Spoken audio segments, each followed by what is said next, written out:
Go. Hey everybody, this is Bob Cargill of Cargill Creative and President-elect of AMA Boston. That's the American Marketing Association Boston chapter. And today I'm talking to Stan Phelps. Stan is going to be speaking on little things make the biggest difference in customer experience this coming Tuesday, February 20th, at our meeting, which takes place 6 to 8 p.m. at G-Tech Labs. And that is located at 28 Damrell Street in Boston. And you can go to amaboston.org to register to attend. Stan, delighted to be talking to you today. Tell us a little bit about your background and what you're going to be talking about next Tuesday. Well, Bob, thank you for having me. I am super excited. We were chatting before. My parents grew up in Boston. And so I live in North Carolina now. I grew up in the New York area, but I always have fond memories of coming to Boston. So I'm super excited about being there. A little bit about myself. I've worked in marketing now for about 25 years. I started my career working in sports with IMG, and then I worked on the brand side with Adidas. Spent some time with the PGA of America.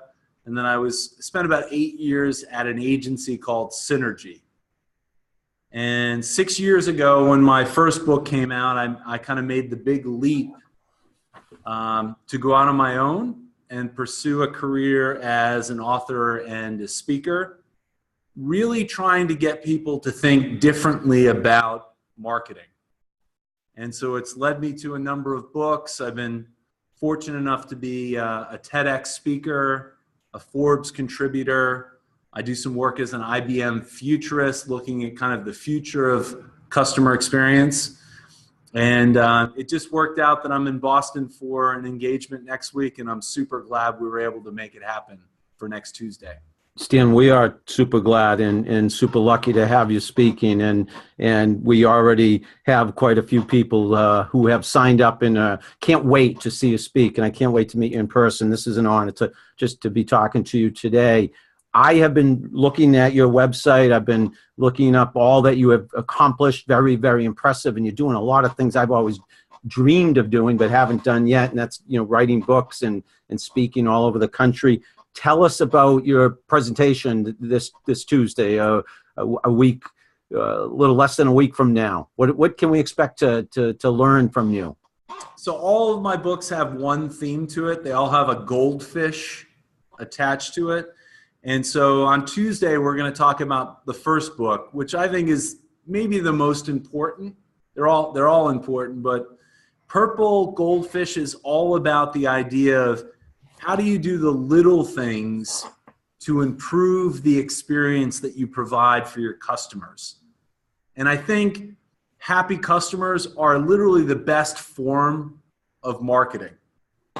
Because if you can take care of the customers you have, they're going to bring you the customers that you want and be able to develop that word of mouth and the referrals. And so it's the idea of how do you look at the customer and their experience from a marketer's perspective to think about what are signature ways that you can create in that experience that give that customer a reason to tweet about it, to post to Facebook about it, to Instagram, and be able to spread the message of the business. And so I'll share, as part of this original project, I looked at over 1,000 examples of how you can do this. That's a crazy number of examples. I can't imagine how you went about that and how long it took you to do that. Well, for the first book, it was 27 months.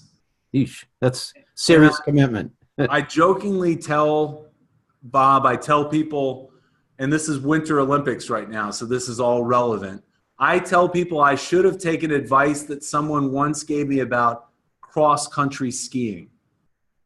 Have you ever done cross-country? You and I talked before. I've done a lot of long-distance running, but no cross-country skiing. So let's make it. You can apply this to cross-country running. I've done that. So watch this. the tip that someone once gave me that I should have taken the advice of, that if you're ever thinking about picking up cross country, that it's best to start with a small country. Ah, that's a good one. I should have come up with 501 reasons. How about just 50? 50 might have worked, but no, it was. No, you wanted you set the bar high, that's for sure, Stan. But the purple goldfish, I want to hear more about that, because yes, I went to your website and I saw a lot of different colored goldfish, but purple goldfish stood out. And I noticed when you do some of your presentations, you're dressed in purple. It seems to be a little bit part of your brand. It is. The color is relevant because the concept that really inspired it comes from New Orleans. And if you're familiar, what do you think happened? Well, it was a big night yesterday in New Orleans. You know what was going on? It was Mardi Gras or Mardi Gras. Yeah. So the three colors of Mardi Gras are purple, green, and gold. And so it actually, it kind of inspired this trilogy, the first three books I wrote. Purple first, then green, and then gold. And so the reason why it's an ode to New Orleans and Mardi Gras is there's one word that comes from New Orleans that exemplifies this idea of how do you do just a little bit more to exceed the expectations of the customers that you serve. Love that. That one word is called lagniappe. Huh? Lagniappe. Okay. What's the origin of that word? Or if you don't, I mean. Yeah, no problem. It's so in New England, they might call it boot. Have you ever heard of the word boot? Boot? Boot. Yeah. Yeah. So, or Circe. Have you ever heard of the? I've not heard of that word. Anyway, so lagniappe it's Creole. Okay. So it's French and Spanish, and the word originates to the 1800s in Louisiana. Okay. And the idea of it literally translates into the gift or to give more. Love that. Yep. And so it's the idea in business is that in business, it's very much you give me X, I give you Y. It's like a zero-sum game. Mm-hmm. And so the idea here is how do you in business do just a little more than what your customer expects? Stan, I totally agree with that. I mean, I've often put it a lot simpler than that. I say under promise, over deliver. Right. But the way you describe it is so much more impressive and has quite a story to it. And you've obviously made it into many stories and many presentations. Yeah, and so part of it, I think, there's two elements of it. We'll talk about that on Tuesday. Is that there's the value that you provide, and so ways that you can add additional value is lagniappe. But the other way is how do you actually make it easier for your customer to do business with you? And if you can remove friction at different points of that customer journey, that can be as valuable as providing that little something extra. And there is so much more competition nowadays, Stan. So many different forms of media, different types of communications that we're being bombarded with. I would think this eliminating the friction, as you describe it, the lagniappe, is more important than ever today for marketers. I mean, the world is moving so fast. Absolutely. In one of my books, I wrote The Blue Goldfish, which was more about technology. We talk about a concept that the founder of a company here in North Carolina talks about, the Amazon effect. And we're no longer comparing the experience of what it was like to work with a competitor that we have. We're actually comparing it to what was it like last time I bought something on Amazon. Yeah. And so that level of expectation continues to ratchet up.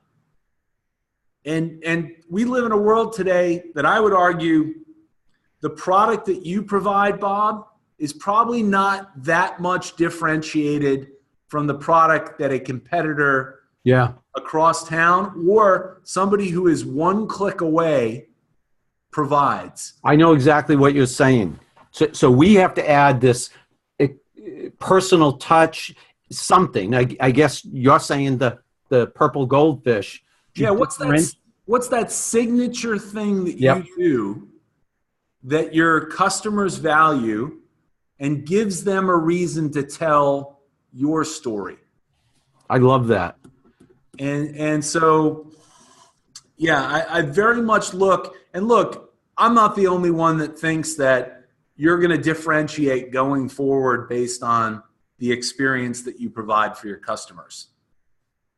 You know, Gartner came out with research a year ago that said 89% of businesses say that the number one thing that they're going to compete on is the experience that they provide. And what's amazing, you only have to go back 5 years ago when they did that same survey. Customer experience 5 years ago was only 36%. Wow. That's how important it's become. So Stan, if someone were to put you on the spot next Tuesday, and I hope those who attend and those who are thinking of attending and after they watch this say, I'm signing up, I'm going to go see Stan speak in person. What if they raise their hand and say, so I'm trying to think of a type of business, whatever type of business, e-tail. I'm in e-tail and e-commerce. And you know, we have a great product. We're already very, very successful, but we have a lot of competition. Like you said, you know, everyone's it's hard to differentiate in terms of products and services. What is the 1, 2, 3 things that anybody can do or needs to look at first in order to improve their customer experience? Is that I'll give you one thing that I think is the lowest hanging fruit here. There you go. Yep. One word: sampling. So here's the thing. We think as marketers, sampling is something that we do for the prospect and not for the customers that we already have. Yep. And here's the deal. The research bears this out. What percentage, I'm going to ask you, Bob, for your business and everything that you provide, all the things that you can do for your customers, what percentage do your current customers know of everything that you can do for them? What is what percentage do you think they know of everything that your business could do for them? Well, they should know everything I can do for them, but they probably don't. So guess a percentage. 50%? You're actually being kind, because you know what the number is when the research shows? It's a small percentage. 20%. Wow. You're talking about people that are already doing business with you only know 20% of what you can potentially do. So if I was in e-commerce and I'm sending packages potentially to clients as a part of the fulfillment, or if I have a software as a service and maybe I'm fulfilling it digitally, but let's imagine it's e-commerce, I'm shipping something. Why wouldn't you figure out ways that you could sample little things when you're sending out those shipments? That brilliant advice. It makes perfect sense. As a lifelong marketer, I can totally relate to what you're saying, but the way you're putting it is spot on. I mean, it's very insightful, Stan. There'll be more nuggets of gold on Tuesday. I can't wait to hear all of that. Let me throw just a couple more questions at you, then we can wrap up, because we don't want to give away, steal your thunder for Tuesday night. This is supposed to be just a little preview. Predictions, tough but open-ended question any way you want to answer it. Predictions for the future of marketing. I alluded to how fast things are changing. Obviously, technology and the Amazon factor and all that. What's down the road in marketing 2, 3, 5 years from now that you see from your perspective? All right. I'll give you two things. One, I think as marketers, we all need to realize that our brand is no longer what we tell people it is.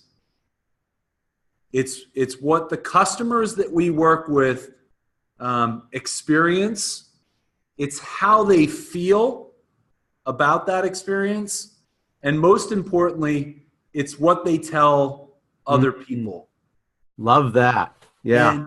And if you're not owning that experience, and those customers aren't telling the story of the brand that you want to be, you're just creating dissonance. Yep. By telling one story and delivering another. I love that, Stan. I do a lot of social. Oh, you. And I was going to give you a second one. Go ahead. Yeah. Feel free to comment on that. No, just that because I do a lot of social media, I can relate to what you are saying because I preach you need to listen to your customers. You need to be part of that conversation. Social media enables you to listen in and hear what your customers are saying. Right. So important, but not enough brands and businesses do that. And we live in a world now that somebody can actually give an online review.